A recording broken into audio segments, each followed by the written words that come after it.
ভাইরে ভাই, বয়স শুধু লিওনেল মেসির কাছে একটি সংখ্যা।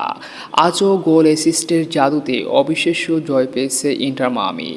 আর্জেন্টাইন এই খুদে জাদুকরের ম্যাজিক্যাল পারফরমেন্স নিয়ে বিস্তারিত থাকছে পুরো ভিডিওতে। ম্যাচের শুরু থেকেই দুদল আক্রমণাত্মক। শুরুটা করে লিওনেল মেসি ৬তম মিনিটে দারুণ এক সুযোগ পেয়ে থাকে বক্সের ভিতরে মেসি। অসাধারণ এক লং বল বক্সের ভিতরে আসে এবং মেসি দুর্দান্তভাবে শটও নেন, কিন্তু গোলকিপার অবিশ্বাস্য সেভে দলকে সেভ করেন। এরপর লিডও এনে দেন লিওনেল মেসি। সেটা আনতে খানিকটা সময় লাগলো। ম্যাচের ৩১তম মিনিটে জাদুকরী এক মুহূর্ত জন্ম দেয় লিওনেল মেসি।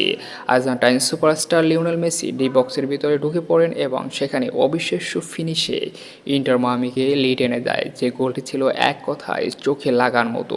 মেসির দুর্দান্ত গোলের লিড পাওয়ার পর গোল বাড়াতে আর বেশি সময় নেয়নি ইন্টার মায়ামি।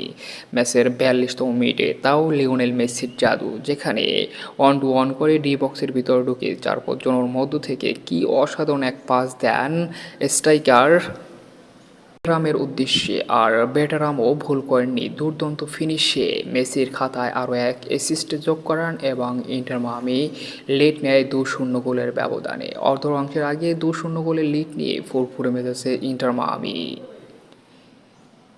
দ্বিতীয়ার্ধের শুরু থেকেই প্যাট্টাল্যান্ডের খেলোয়াড়রা গোল শোধ করার জন্য মরিয়া হয়ে ওঠে, তবে ইন্টার মায়ামি সেটাকে ভালোভাবে হ্যান্ডেল করেন।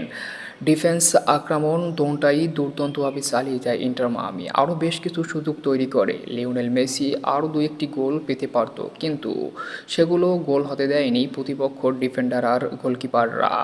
পরিশেষে ২-০ গোলের ব্যবধানে জয় পায় ইন্টার মায়ামি। তবে এই ম্যাচে সর্বোচ্চ রেটিং পয়েন্ট নিয়ে পুরো ম্যাচের নিয়ন্ত্রণ একাই নিয়েছে লিওনেল মেসি। তার নিখুঁত গোল আর অ্যাসিস্টে ইন্টার মায়ামি পেল এক অসাধারণ জয় তাদের নতুন ন্যু ক্যাম্প স্টেডিয়ামে। মেসির এই অসাধারণ পারফরমেন্স ভক্তরা সত্যিই মনে রাখবে বেশ কিছুদিন, কারণ বিশ্বকাপে মেসির এমন পারফরমেন্স দেখতে চায় ভক্তরা।